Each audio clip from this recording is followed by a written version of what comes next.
Aitor Fernández Delgado, ¿cómo estás, amigo? Hola Javier, ¿qué tal? Buenas noches a todos nuestros oyentes barra videntes. Ya ves, muy buenas noches. Es que ya estamos aquí súper actualizados, súper renovados. Bueno, Aitor, lo primero de todo es que esto es como, bueno, ya he dicho a Aitor, oye Aitor, te importa entrar hoy, pues me gustaría hablar contigo. Y dice, pero que luego tenemos lo del libro. Digo, sí, Sí, sí, tranquilo, que el libro también, dentro de poco. Avánzanos algo del libro. ¿Qué es esto del libro? bueno, pues el libro es una monografía que narra fundamentalmente lo que son las principales disposiciones legales que aparecen en el corpus juris que propicia nuestro amigo Justiniano, uno de los protagonistas de esta noche, si no el protagonista, durante bueno, pues gran parte de su reinado que trasciende el mismo y se titula, ya lo veréis cuando la traigamos aquí, el Officium Legati en época justinianea, ¿no? Un estudio histórico jurídico que básicamente lo que narra es en qué consistía el oficio de embajador, aquellos individuos que eran elegidos por parte del Estado pues, para desempeñar las funciones de dicho cargo público ante un poder político extranjero. Pues de ello hablaremos largo y tendido en esa presentación aquí en el Café de la Lluvia. Y bueno, vamos a hablar hoy de la revuelta de Nicá, de un fenómeno muy interesante. Yo hablaba al inicio del programa que da para reflexionar e incluso para pensar en nuestra actualidad. Sin hacer presentismo, que no nos gusta nada hacer presentismo, también lo digo, pero hay acontecimientos, hay pulsiones que a lo largo de la historia se repiten, somos seres humanos y esto es así, no es que todo sea lo mismo, pero bueno, hay cosas que pasan que nos hacen reflexionar. Vamos a situarnos en el contexto, primero de todo. La imagen que tenemos es un trabajo propio de H. Bomber, así que lo compartimos su nombre, su autoría, y es una reconstrucción de... está muy bien, ¿no? Sí, yo, como te comentaba entre bambalinas, creo que es algo posterior al siglo VI, ¿no? Por lo que se ve allí del barrio de Gálata, ya muy estructurado. El barrio de Gálata es lo que se encuentra al otro lado del Cuerno de Oro, ¿no? Que lo que vemos es a la, diríamos, derecha de la imagen el Bósforo, el estrecho del Bósforo. Aquí al fondo, lo que es uno de los palacios marítimos, que creo que es de la época creo que es precisamente los palacios se construye, no sé si Justiniano o su sobrino Justino, su sucesor. Luego vemos lo que es el escenario de lo que vamos a narrar y al fondo vemos el Cuerno de Oro y como digo, el estrecho del Bósforo que en dirección al Mar Negro, ¿no? Pues si te parece, nos situamos en contexto. Vale, Año, bueno, perfecto. ubicación, Sí, Constantinopla, Constantinopla, Estambul actual. Estambul actual. ¿En qué año estamos y en qué año surge el fenómeno? Y háblanos, vale, ese fenómeno, en este año, con este reinado. Y háblanos de los antecedentes, porque al final todo tiene una serie de antecedentes para que la cosa explote. Luego iremos ya al meollo de la cuestión y las consecuencias, pero esos antecedentes y ese año, cuéntanos. Muy bien, pues bueno, vamos a retrotraernos casi 1500 años, al mes de enero del año 532 después de Cristo, a Constantinopla, al Imperio Romano de Oriente, si le queremos poner el apóstrofe, ¿no? Para situarlo adecuadamente. Y vamos a responder a tres preguntas que son fundamentales para entender los hechos que vamos a presentar hoy, que como bien has comentado, pues se conocen historiográficamente hablando como la revuelta de Nicá o los disturbios de Nicá. Cualquiera de las dos acepciones sería correcta, ¿no? Esas tres preguntas son, en primer lugar, ¿quién es Justiniano I? En segundo lugar, ¿quiénes son los demoi o las facciones circenses? Y en tercer lugar, pues, ¿qué es Constantinopla? ¿No? Que, bueno, yo creo que esta última pregunta, pues los espectadores pueden ir haciéndose una idea en función de lo que ven, ¿no? Vamos a empezar por la primera. ¿Quién es Justiniano I? Bueno, pues Justiniano es una persona de orígenes humildes que nace hacia finales del siglo V, concretamente entre 480 y 482, en la Serbia actual, cercanías de Verediana, en época romana, en una familia muy humilde, diríamos, de un background, bueno, pues un origen campesino, ¿no? Su tío, Justino, que era, nos dicen las fuentes, cuidador de cerdos, en la propia Verediana, pues decide buscar mejor suerte en la capital imperial y se enrola en las filas del ejército poco después del nacimiento de Justiniano, ¿no? La verdad que es cierto que el gran historiador de la época y una de las fuentes principales de los disturbios de Nicea, que es Procopio de Cesarea, el gran historiador justinianeo, que seguro que a muchos nos suena. Un clásico que hay que Total. leer entre líneas. Sí, Bueno, como a todos. eso daría para otro programa o para varios. Pero efectivamente, pues nos dice este señor que, bueno, pues que Justino era un señor pues iletrado, ¿no? Y sin embargo, pues hace carrera en el ejército imperial y llegado la consolidación de su posición como jefe del cuerpo de guardaespaldas más personal del emperador, en ese caso el emperador Anastasio I, decide, puesto que no tiene hijos, llamar a su sobrino Justiniano a la capital imperial, ¿no?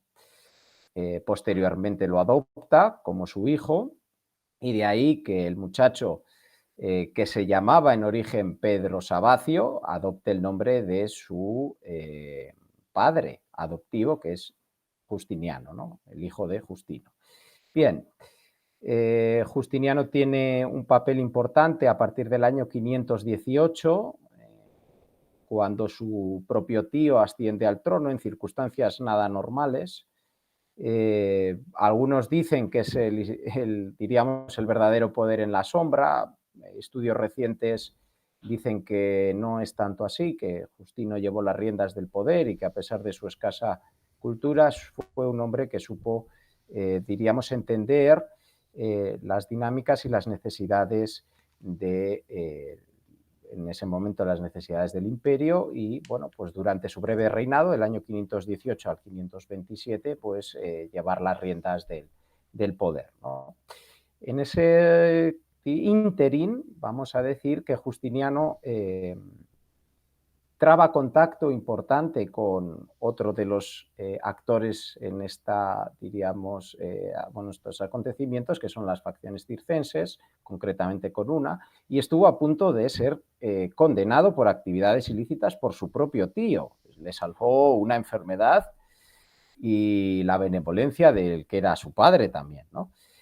Y también ocurre o acaece otro hecho importante, y es que Justiniano conoce a su esposa y emperatriz posterior, que es Teodora, también una mujer apasionante, de orígenes igualmente humildes como el propio Justiniano, y que el propio emperador en sus últimos momentos, me refiero a Justino, debe cambiar la ley para que su sobrino, su hijo, pueda contraer legítimo matrimonio con la propia Teodora, puesto que estaba prohibido expresamente que, diríamos, hombres o mujeres de rango senatorial contrajesen matrimonio con otros cónyuges procedentes de los escenarios, puesto que, bueno, pues Teodora había sido actriz, ¿no? Se rumorea que también incluso prostituta, ¿no? Una especie de geisha de la Constantinopla de los años 20.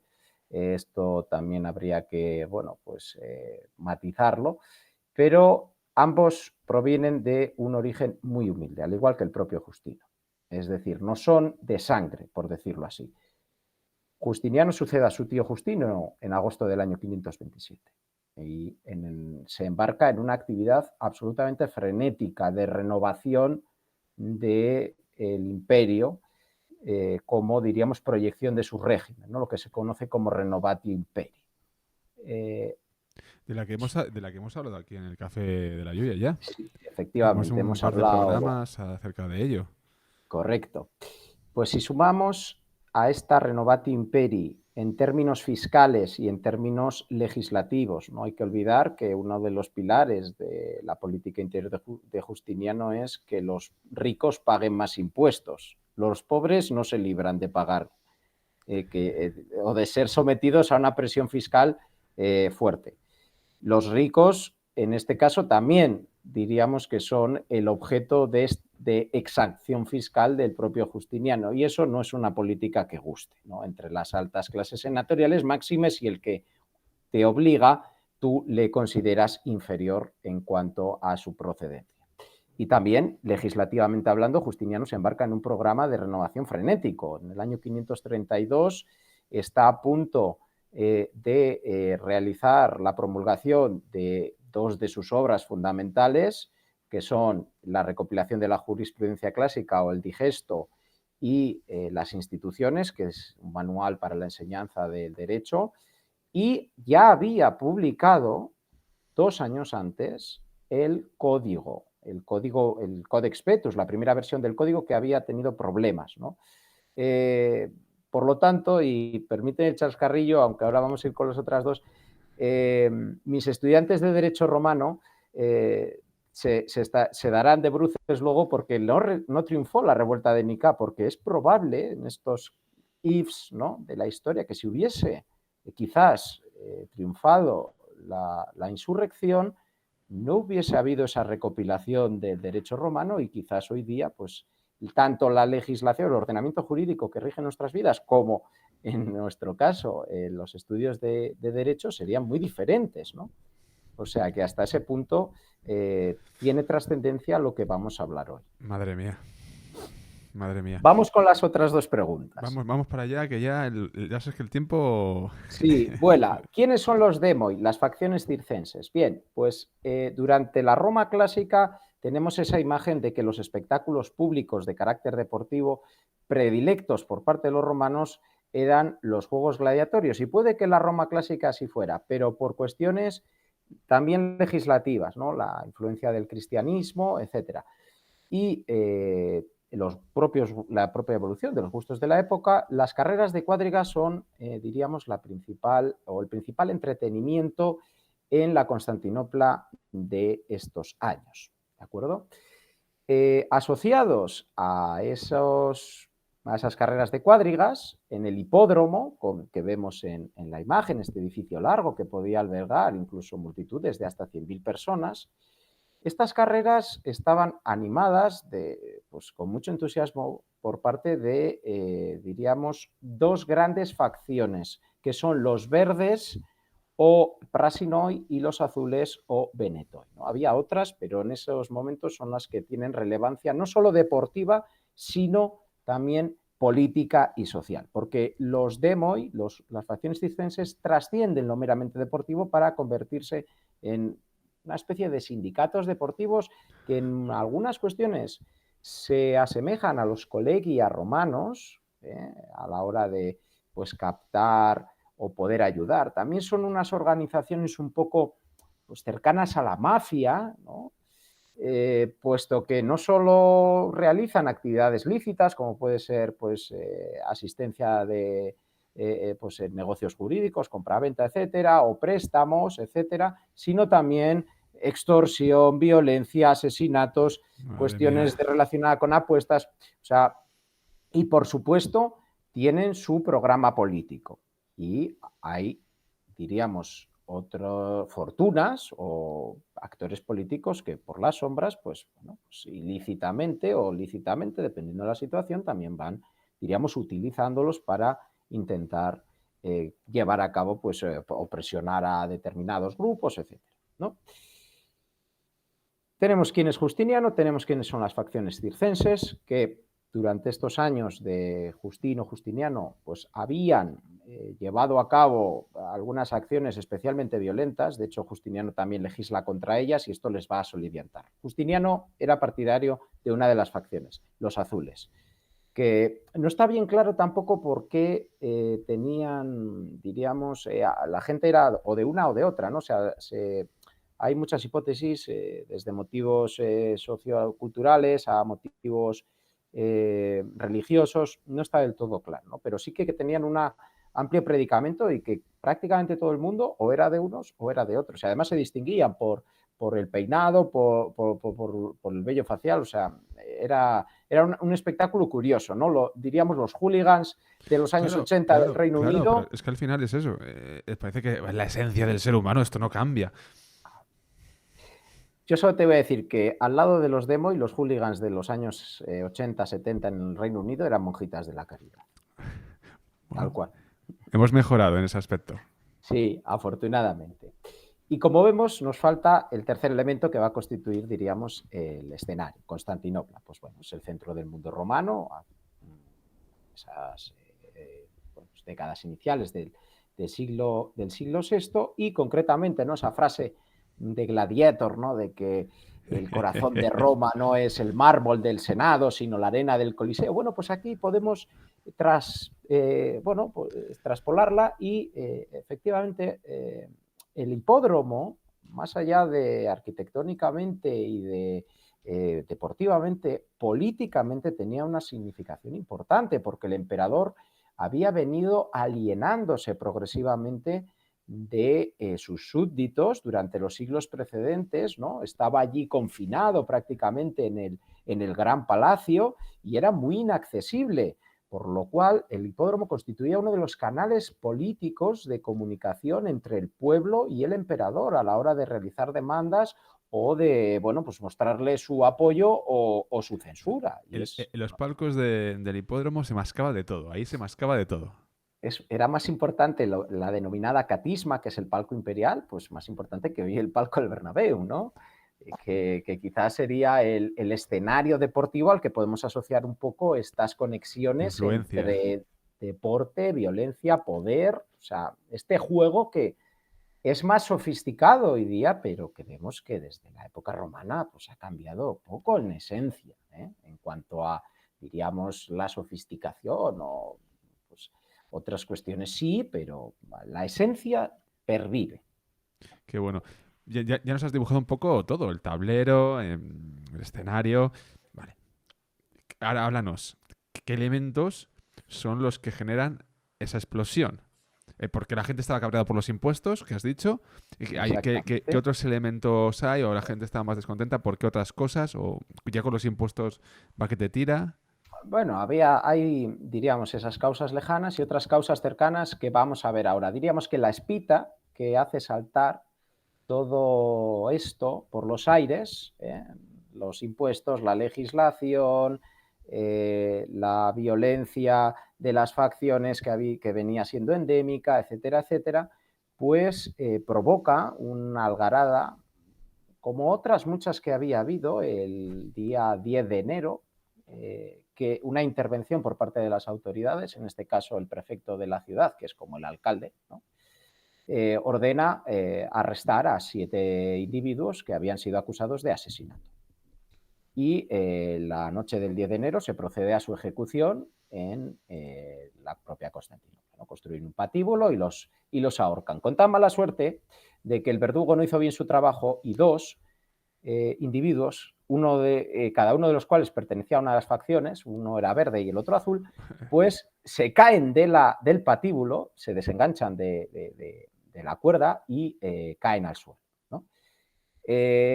Traen al verdugo, los vuelven a atar, vuelven a caer, y cuando ya viene el tipo con el hacha para cortarles la cabeza, aparecen por allí unos monjes de un monasterio cercano y le dices, oye, mira, vale ya, cogen a los dos asesinos condenados, los llevan a una iglesia y les dan asilo. Eso implicaba que nadie, ni siquiera el emperador, podía tocar a esas dos personas porque se habían acogido a lo que luego se conoce en la época medieval como acogerse a sagrado. Pues eso era inviolable. El prefecto ordena, bueno, pues montar la guardia y ese episodio empieza a concitar malestar social, ¿vale? Curiosamente, coincide con el nombramiento de nuevos oficiales para los cargos del año, ¿no? Lo que se conoce como los idus de enero en Constantinopla, ¿no?, los idus de marzo, creo que Cuidado, todos chancha. sabemos Aquí hay lo mucho que es. idus, cuidado. Pues en los idus de enero, concretamente el 13 de ese mismo mes, Justiniano anuncia unos juegos en el hipódromo, ¿de acuerdo?, para conmemorar ese nombramiento que posteriormente pues deviene en un banquete y en toda una serie de formalidades. Bien.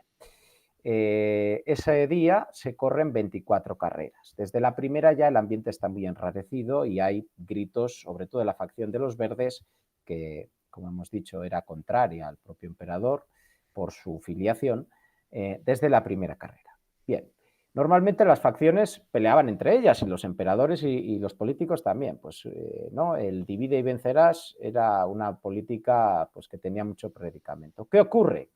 Que 2 carreras antes de terminar, a pesar de todos los gritos, de todas las súplicas que le habían hecho al emperador diciendo que perdonase a estos 2 individuos la vida, etcétera, Justiniano como si nada, y en la carrera 22 empiezan a gritarse los miembros de ambas facciones, larga vida a los misericordiosos verdes y azules. Y aquello ya empieza a pintar un poco feo porque imagínate 100.000 personas unidas en contra del emperador gritando y diciéndole de todo. Tanto es así que en la carrera 23 hay conatos de asaltar la catisma, el palco imperial, y Justiniano tiene que salir por patas escoltado por sus hombres al palacio, ¿no? Y es ahí cuando ya empiezan diríamos, amotinados a gritar Nica, que era un grito que se profería para animar a Auriga, es decir, por parte de los espectadores, pues los verdes, los azules tenían sus aurigas, les animaban Nica, Nica, Nica, es decir, vence, o incluso también, en este caso, quiere decir conquista, ¿no? ¿Conquista el qué? El poder al emperador, ¿no? Bien, ahí es cuando estalla la algarada, diríamos el martes 13. Lo primero que hacen es ir al pretorio, que era la cárcel de la ciudad, quemarla y soltar a todos los presos. Porque allí también estaba la residencia del prefecto, del alcalde, que hemos dicho, y bueno, pues primeramente se dirige su ira contra este individuo. Al día siguiente vuelve a aparecer Justiniano en el palco.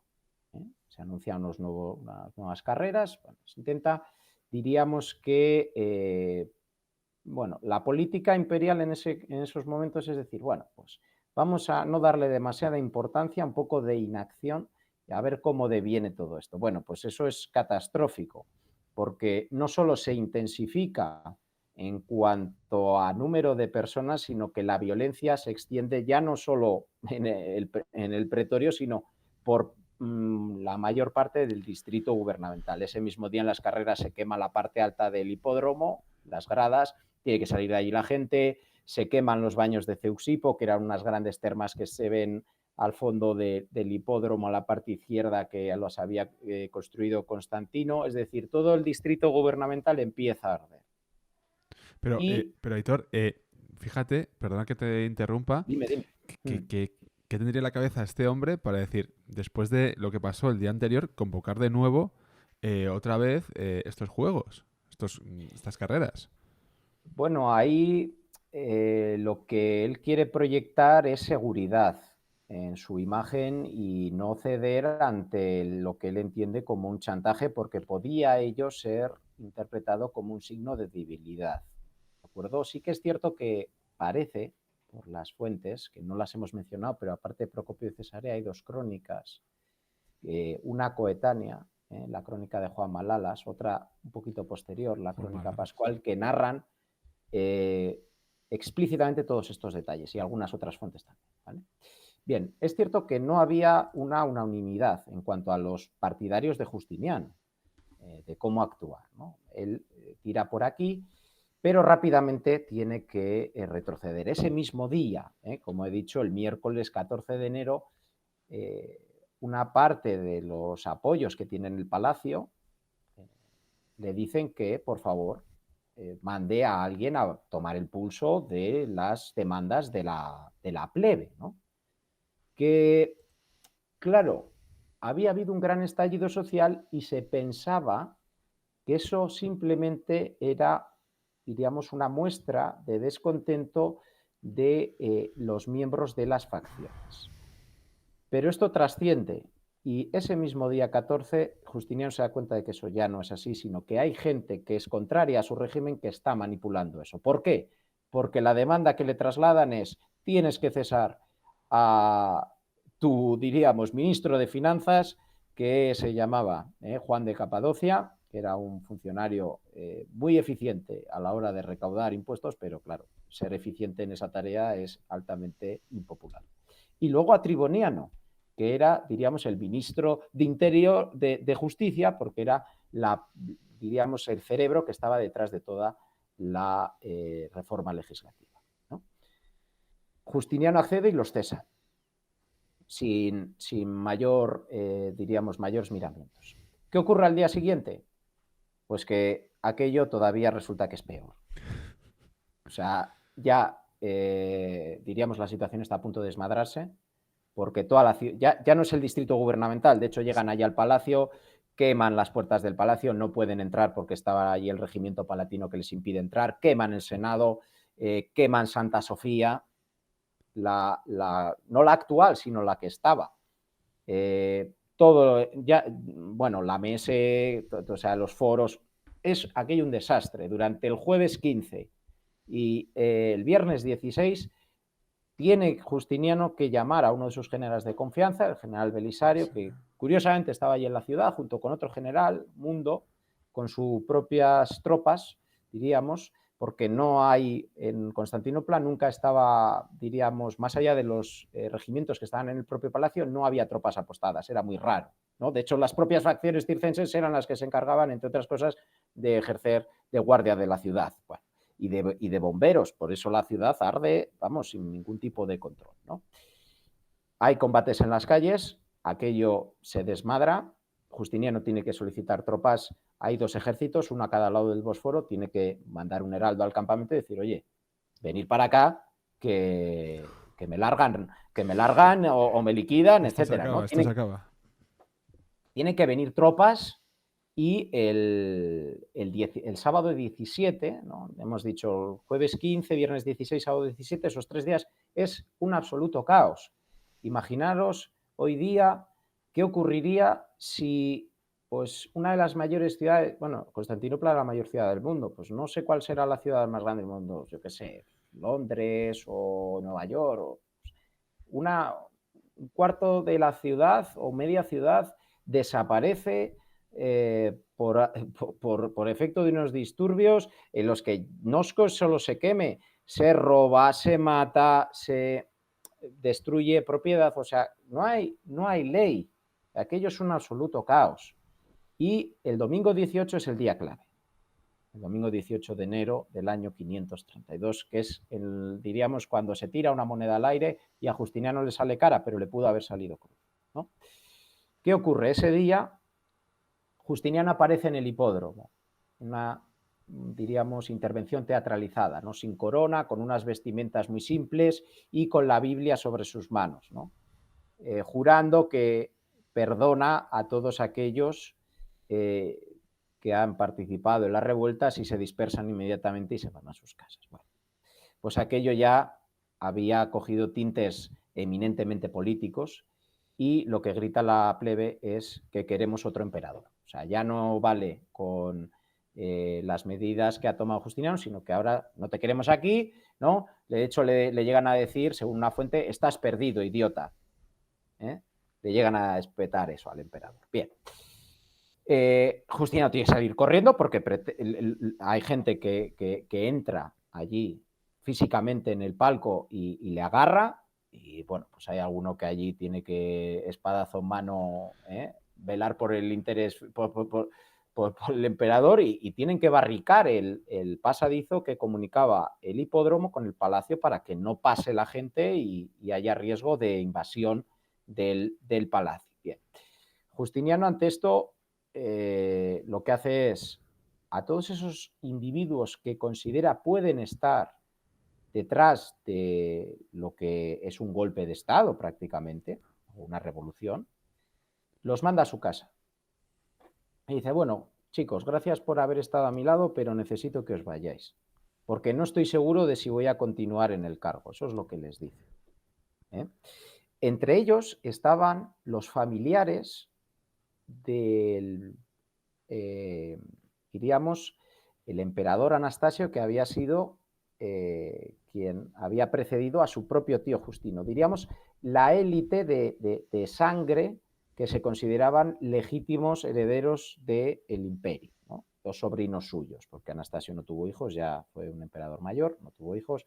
Hay dos dos sobrinos suyos que son Hipacio y Pompeyo, que estuvieron al lado de Justiniano, y los manda. Otro, Probo, que también, en primer lugar, mientras todo esto está sucediendo en el palacio, los amotinados van a su casa, no lo encuentran porque por si acaso había abandonado la ciudad y le queman la casa, ¿no? Así de buen rollo, ¿no? Te queremos poner de emperador, pues te quemamos la casa. Bueno.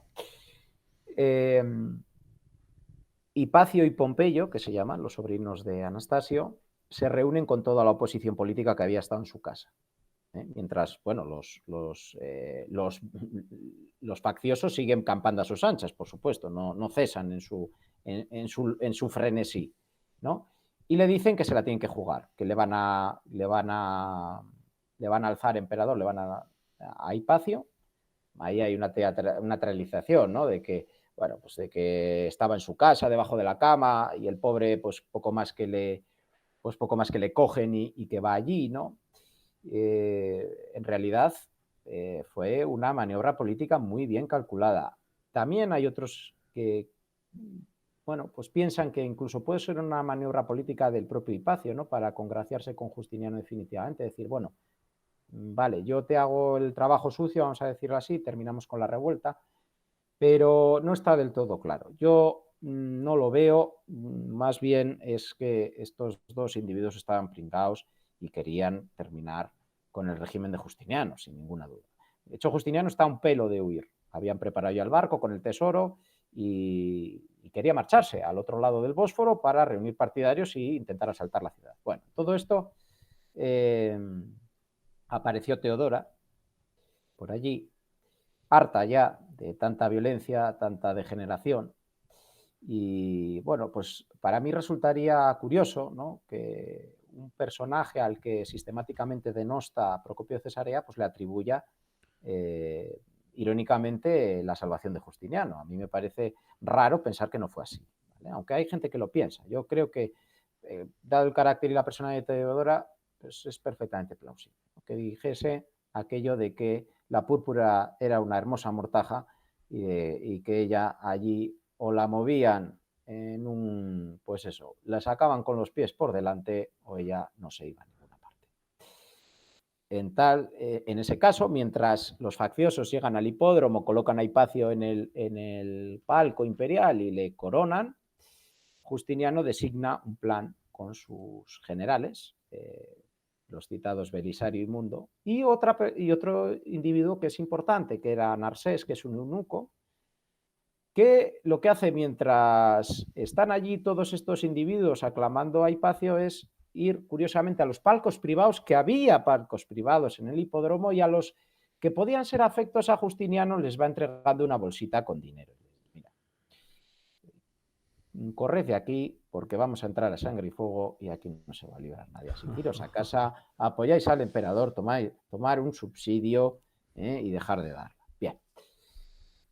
Narsés va haciendo el tour por las gradas del hipódromo y Belisario y Mundo se preparan con sus tropas. Entran por el sur y por el este del hipódromo y van sistemáticamente acabando con todo lo que se mueve.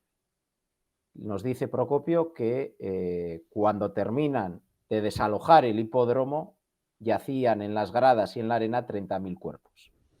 Casi nada. O sea, aquello se aplastó a sangre y fuego. El domingo 18 de enero del año 532. Y bueno, nos quedan, Aitor, nada, 5 minutos, como muchísimo. Ya hemos visto lo que hizo Justiniano con sus hombres fuertes y sus tropas.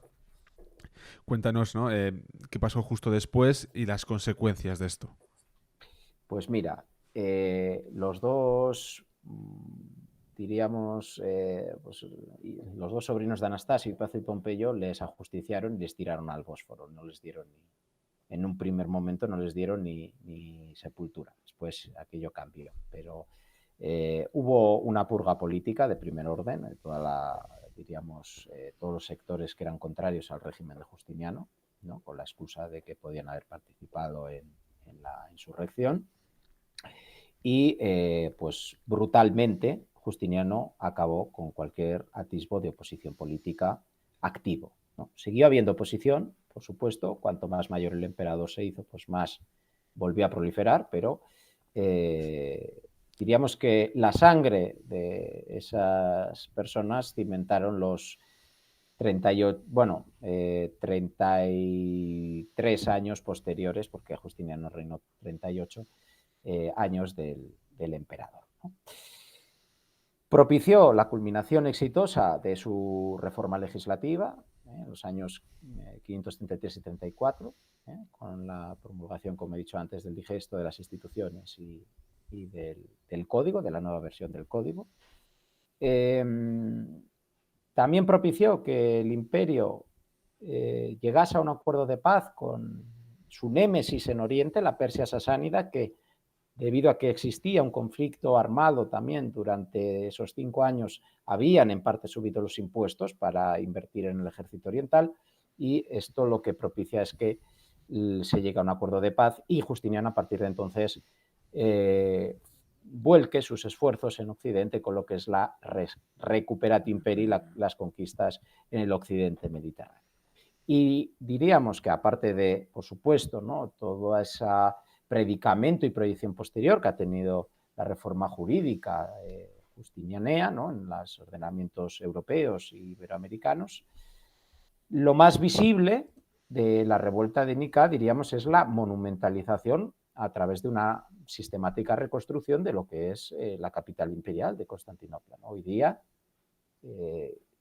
uno de los edificios más icónicos de Estambul sigue siendo Santa Sofía, convertida desafortunadamente en mezquita, ¿no?, hace 2 años por el régimen de Erdogan, ¿no?, con los minaretes y tal. Bien, pues es que si exceptuamos los 4 minaretes y algunas adiciones posteriores, el edificio es el mismo que 5 años después, en el año 537, y en un alarde de innovación a nivel de ingeniería y de arquitectura, erige Justiniano como símbolo de su régimen, de su capital y de su imperio, ¿no?, la Basílica de Santa Sofía, que es además un icono en toda la Europa oriental para la construcción de iglesias, y luego posteriormente en el Imperio Otomano es un modelo para la construcción también de mezquitas, ¿no? Digamos que si nos queremos quedar con una fotografía de las consecuencias de la revuelta de Nicea, es la nueva Hagia Sofía, la nueva